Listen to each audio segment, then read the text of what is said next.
Hi Sugar Snaps. Want to create the design for your own t-shirt? Well, check out the video here to carve your own linocut block for block printing on a t-shirt. This design I created in that video, and I'll be printing it on this t-shirt today to show you how to do that. So first I want to share a couple samples to show you an idea of the colors you can use when doing linocut block printing, and I have a variety of different fabrics here as well. Today we'll be working on t-shirt fabric, so a stretch knit fabric. Here I have a variety of different woven fabrics.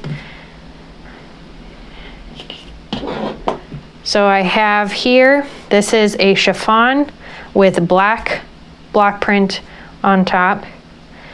Chiffon is a see-through fabric, and so the print ends up being vague and slightly see-through because there's not a whole lot of surface for the ink to apply to. So that which is there is most visible when the fabric is laying flat or has something solid behind it.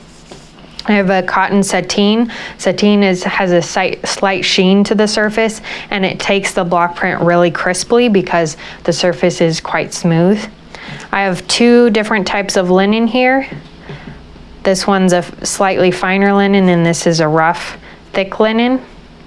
And the print comes out with some of the fabric texture showing through the print. And then I have some pieces of cotton, quilter's cotton. These create nice prints. I have a variety of different colors here. And then two different prints on cotton muslin. This is white ink on velvet. So white on any color is going to come through slightly muted. So the color of the velvet comes through. So this almost looks like a pink ink, but because the white and the red color of the fabric mix together, you lose some of the distinctness of the whiteness. So keeping that in mind is a good idea when choosing which inks to choose for the color of material you will be using. So these are just some samples to show you, give you an idea of what colors you can create with and what different materials look like printed.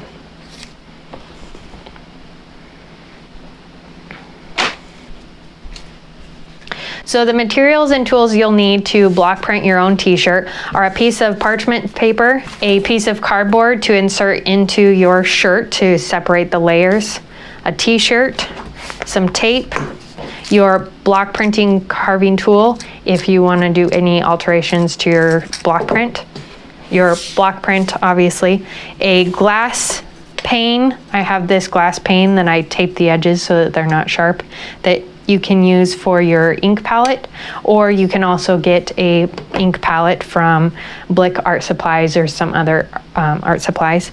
I have a brayer loaded with some ink already, and then some speedball inks. These are oil-based inks that you can use on fabric. Okay, so first I'm going to tape the parchment paper to my table so that it doesn't shift around as I'm working. So I'm just going to put two pieces of tape on either side to hold it in place.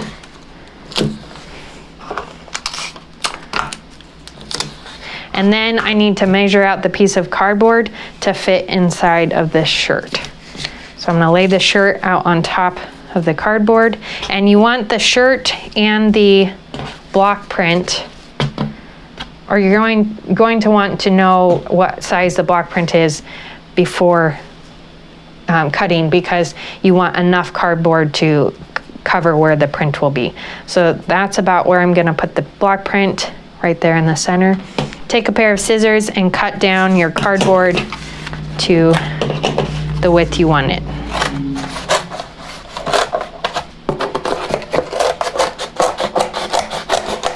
And you want a piece of cardboard that is flat, that doesn't have any dents or wrinkles that are going to cause the print to not print evenly. So I'm going to use this flatter side. Now slide that into your shirt. And center your shirt on the piece of parchment paper that you're working with. And center the cardboard inside the shirt. So everything's laying flat. Like so. Okay. And gauge where you want to set your block. So I want to set it right here. You can check to see if there's other orientations that work better. I like mine this way. So once you've set your block on the fabric, you won't be able to lift it up and readjust it because it'll cause the print to be fuzzy. So I'll set this on the fabric to gauge where I'm going to put it, and then I'll use some pins and I'll pin around the outside edge to mark where the edges are going to land. So this will guide me in setting the print. So now to load up your palette with ink, you choose which color of oil-based ink you want. I have Speedball block printing ink here, and to make this work on fabric, once the print is applied and we allow it to dry for 24 to 48 hours, then you'll heat set it with an iron, and that will set the ink into the fabric so that when you wash your t-shirt, it doesn't wash out or become smudged. So I'll apply some of this ink to my palette, and then use the brayer to roll out the ink. And I'm rotating the roller back and forth because I'm trying to spread the ink out so that it applies to the roller evenly. The surface of the glass isn't the focus, it's the amount of ink on the brayer that you're concerned with. So rolling it out until you have an even amount on your roller, and then pull your block print over and roll it in one direction over the surface of your block print. And you can kind of tell where the most ink spots are and where there's less ink by the amount of paint on your block. And so you want to make sure you hit every section of your block. And then once your block is loaded, you'll come over to your shirt. Now I'm going to flip this over, and you have one take on this. So gently lowering it onto the fabric, and then boldly press down firmly all the way around the print. So I'm pressing and rubbing on the edge, on the surface of this block.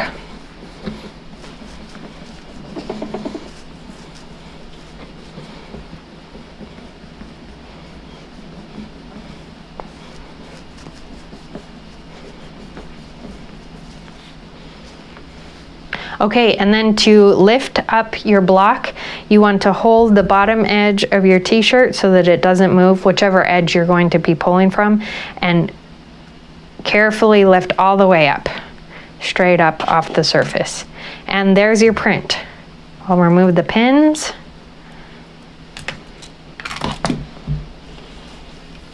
And there it is, your block printed t-shirt. So to allow this to cure, you want to leave it and let it dry for 24 to 48 hours without moving it or washing it. So leaving it on your cardboard is a great way to dry it. If you just fold it up and set it on top of the fridge or somewhere that it's not going to be bothered, allow that to completely dry, and then we'll come back and iron it to heat set it.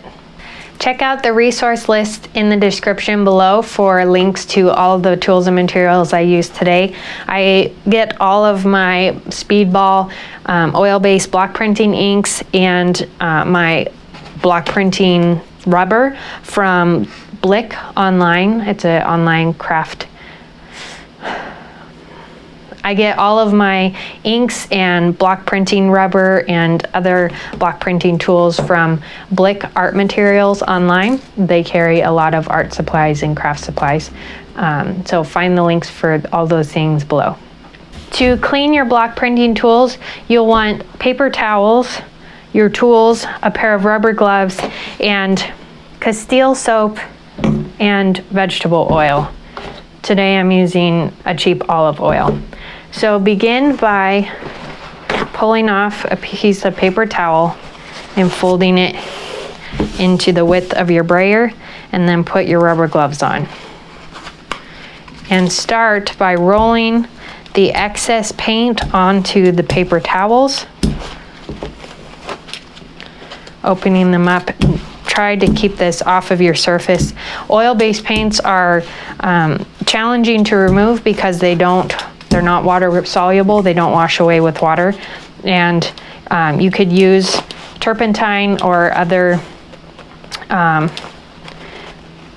oil-based paint cleaners, but often those are not non-toxic. So working with olive oil or Castile soap is a healthier option.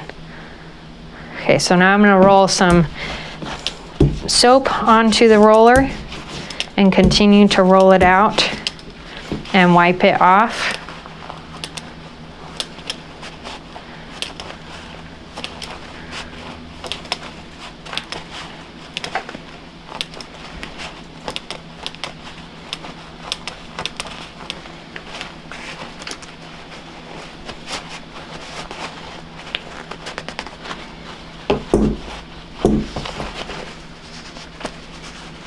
And you can also use the olive oil to break down the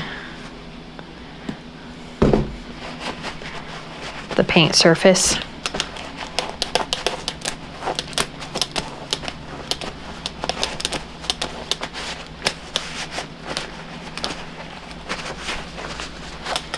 And then once you've gotten all of the paint off, use another paper towel to wipe off the grease, the oil, excess oil. You don't want your tools to be slimy or greasy the next time you use them. So wipe that down.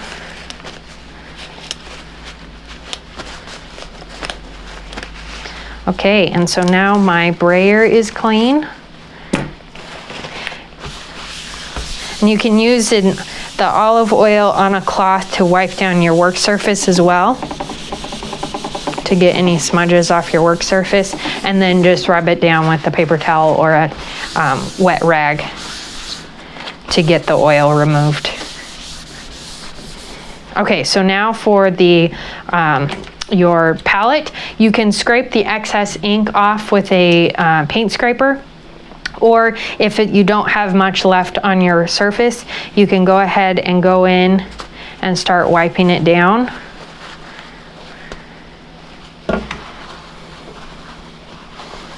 And you'll want a garbage can near you so that you can throw things straight into the garbage. Throw the paper towel straight into the garbage as you work.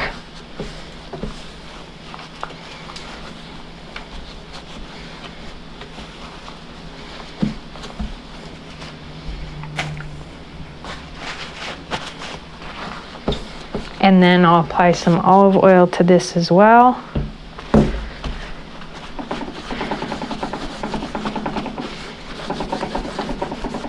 Vegetable oil is a cheaper, better option for wiping down your tools.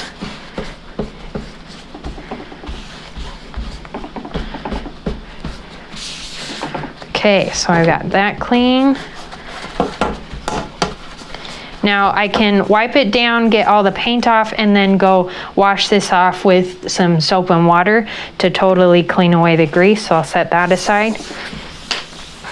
And then I'm going to go in with a new paper towel for this block print, set it down, and lay it on to the paper towel. And just like I was printing the fabric, I'm gonna print on the paper towel to try to get rid of the excess paint. So I'll lift that up and then open it up and do the other side.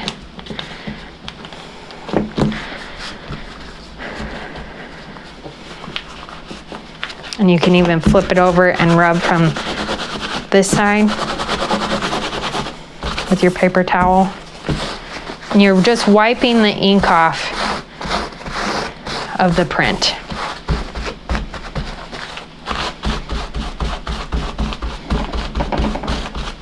Okay. You can apply some oil to the print as well, or to the block as well.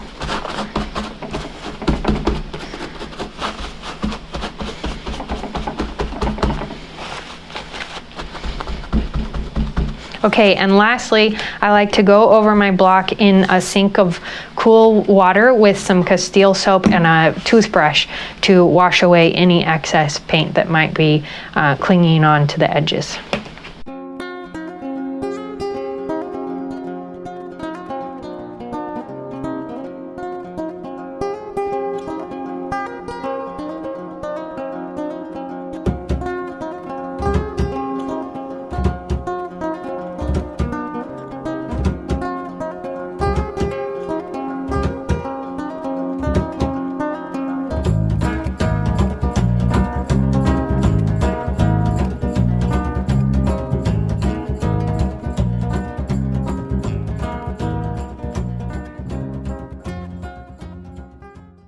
Once you've washed your block down, you'll want to pat it dry with a paper towel or a towel and get both sides dry. Kind of slap it down to get out any extra moisture. And then before you use the block again, allow it to completely dry, and you can go in and make touch-ups to it if you see excess paint that you missed, or rewash it if there's a lot of extra paint on your block. If you create your own printed t-shirt, I would love to see it. Tag me on Instagram at TextileIndie or use the hashtag TextileIndie block printing. Thanks for watching. Subscribe below to support future textile arts and fiber arts videos, and like this video if you found it helpful. See you next time.